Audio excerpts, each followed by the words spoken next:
What's up you guys, and welcome back to my channel. So today I wanted to finally film my very first Q&A for you.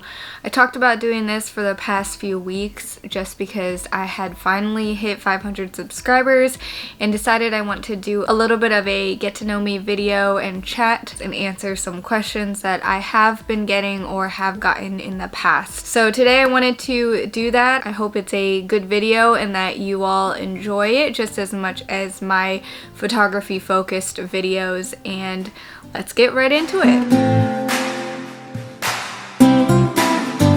So the first question is, what is my inspiration for photography? Where do I get my inspiration? And for those of you who may not have kind of picked up in the past when I have talked about photography and how I got started with photography, but my dad has always had a camera collection, at least the entirety of what I remember. And I remember that my parents always had film in the fridge. Like, that was just how I grew up. Now, by the time I was kind of in middle school, high school, my dad wasn't really pulling out the camera anymore, so I don't want to say he was actively shooting photos, but I knew at some point that he was into photography, as well as my mom to an extent. We always had their pictures and prints hung up around the house. I had them in my room. It was just really special to me because I got to see some of their experiences and adventures through the pictures that they captured. So when I got to high school, I had gotten closer to my aunt who was into photography as well. She had a Canon DSLR, and it just really piqued my interests outside of just taking pictures with a phone. So from her generosity, I was able to get a Canon DSLR, which was the Rebel T5i. That was my very first legitimate camera, and it's just been a journey from there. A lot of my previous photography has always been linked to experiences and traveling and being able to capture cool places on photo, and it wasn't really until the past year that I really fell in love with photography in terms of using it to just capture everyday scenes, emotions, and tell stories outside of just these cool places that I was visiting.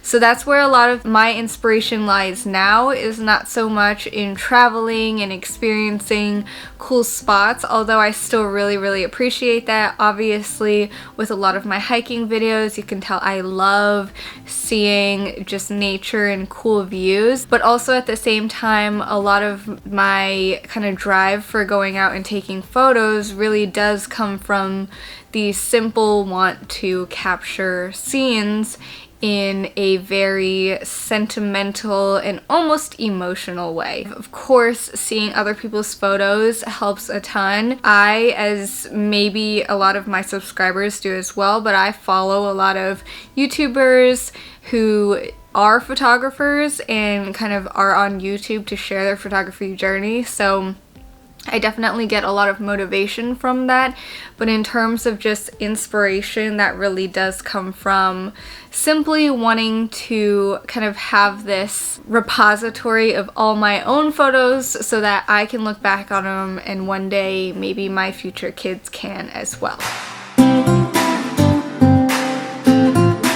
So the next question is my education and career. I did recently graduate from college with a degree in computer science, and I do now work in the tech industry as my full-time day job. My bucket list. So I'm not really one to have a whole bucket list of items that I want to do. I've been skydiving before, which is one of the main things that people tend to have on their bucket list. And for a very long time, I want to say about 6 or 7 years, I had one specific location that pretty much made up my bucket list, and that was going to Banff National Park. I was lucky enough to be able to do that after my college graduation. So now that Banff is crossed off the list, my next top location is visiting the Swiss Alps. I don't know if I will actually have anything after that, because that is definitely going to be a bigger trip to plan. I don't think it'll be happening for quite a while, simply because I'm not the biggest fan of traveling abroad. I just hate long plane rides. So it'll be interesting how and if I can make that happen, but that's definitely my bucket list item as of now. I've gotten asked if I could only have 3 lenses with the X Pro 2, which ones would they be? To be honest, I thought I had this down really well, but I've been reconsidering a little bit some of the choices that I've made. So I, in general, would have a wide angle, a mid-range, and then a telephoto. I do really love the 90, but in an ideal world, I think I would get the 50 to 140 without kind of the considerations of size and weight as well as cost, which again, I have a whole video on why I chose the 90 over the 50 to 140 and the 55 to 200. In terms of a mid-range, I love the 35. I just wish it was in a pancake form, which is why I'm highly considering the 27 millimeter. The main reason why I have not jumped on the 27 Mark II is simply because I prefer the 35 millimeter focal length. So I think as of right now, the 35 will still have to be my go-to for that mid-range, but if they ever come out with some kind of pancake size of it, that will definitely be replaced with the pancake version. And then as for a wide angle, I currently have the 10 to 24. I like it, it's good, but I've definitely been considering swapping that to a prime instead, simply because the prime would be smaller and I just don't really utilize the zoom of a 10 to 24. That kind of just depends on my shooting style in certain situations. Like, I've definitely used the zoom feature as well as using all the way at the 10 and all the way at the 24, but it's just not super common. So I have been reevaluating that simply from a size and potentially cost perspective. I could get a cheaper lens. I got a question about Olympus camera recommendations for, I believe the person who asked, it was a serious amateur, so I'll kind of rattle off in general. I've only had experience with 2 Olympus cameras before, the EM10 Mark II and the current one that I'm actually using to shoot this video, the EM1 Mark II. Now, if you're a serious amateur, I highly recommend the EM1 Mark II.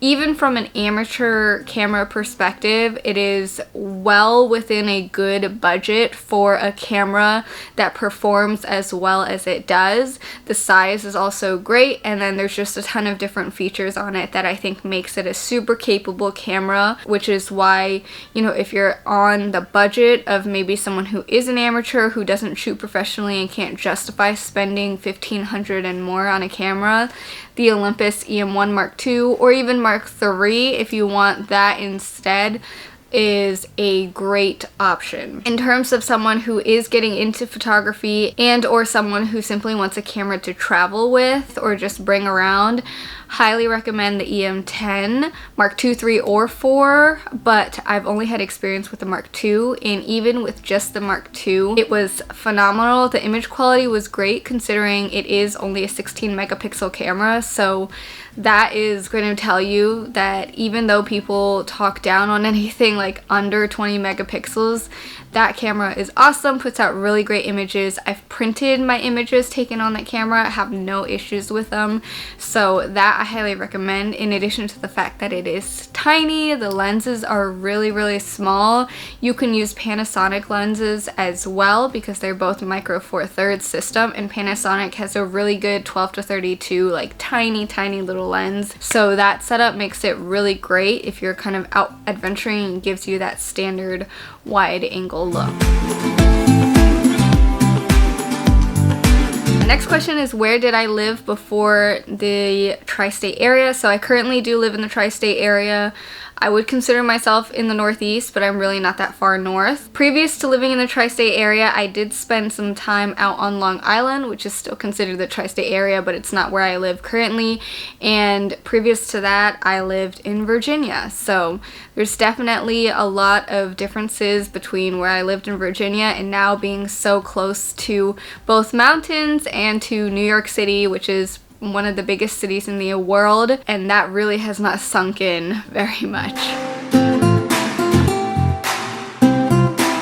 So the last question I'm going to answer is what inspired me to start YouTube, and ultimately it was the want for me to document my photography journey here on YouTube. A lot of people that I had looked to on YouTube and watched on YouTube were pretty well established in the photography world. I would say they were either being paid, that was their full-time job, or they just had tons of years of legitimate experience, whereas I was so new to it. And while I'm sure there's a ton of smaller YouTubers out there who are in the same boat as me, I of course didn't necessarily get exposed to their content, so I actually wanted to start this channel to talk from my own perspective of just the photography journey. And I think part of it was wanting to showcase kind of the nature side of things, going out hiking, showing my adventures, which are all local right now because of the times we're in, but that was a large part of why I started YouTube. But another large part of why I started YouTube was more of the gear conversation, and I don't want to say that it's so focused on gear, but when I do talk about gear, there's a lot that it opens up for, and I say this in every single video, but it's so true. I've learned a ton from simply reading comments and getting feedback on my videos, especially when I talk about gear. When I talk about Olympus and Fujifilm gear specifically, I get a ton of recommendations for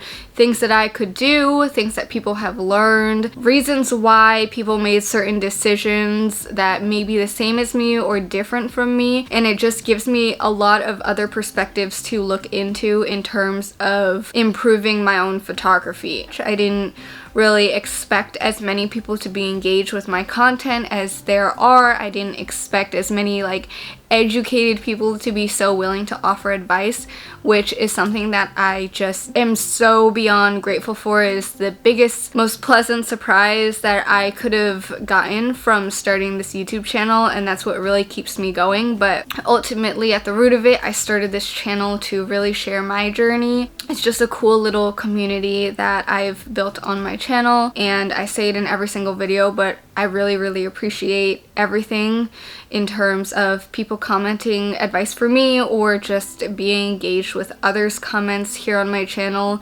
It's been such a cool thing to see unfold and continue to build, and I hope that it does continue to build. I really appreciate YouTube's algorithm kind of starting to pick up my content, which is again allowing me to get a little bit more exposure, and while that means that I'm able to share some of the things that I've learned to more people, but more people are watching my content and sharing their advice and what they've learned to me. So I definitely didn't expect my kind of YouTube journey to unfold like this, but that is why I started it in the first place. And again, it's just become something more than I really ever imagined it to be. I'm excited to see what happens. I hope you guys appreciate this video a little bit more personal. I am pretty good with responding to comments and questions, so if you guys have anything to comment or ask me, be sure to leave it down in the comments below, or even message me on Instagram. It's in the down bar below,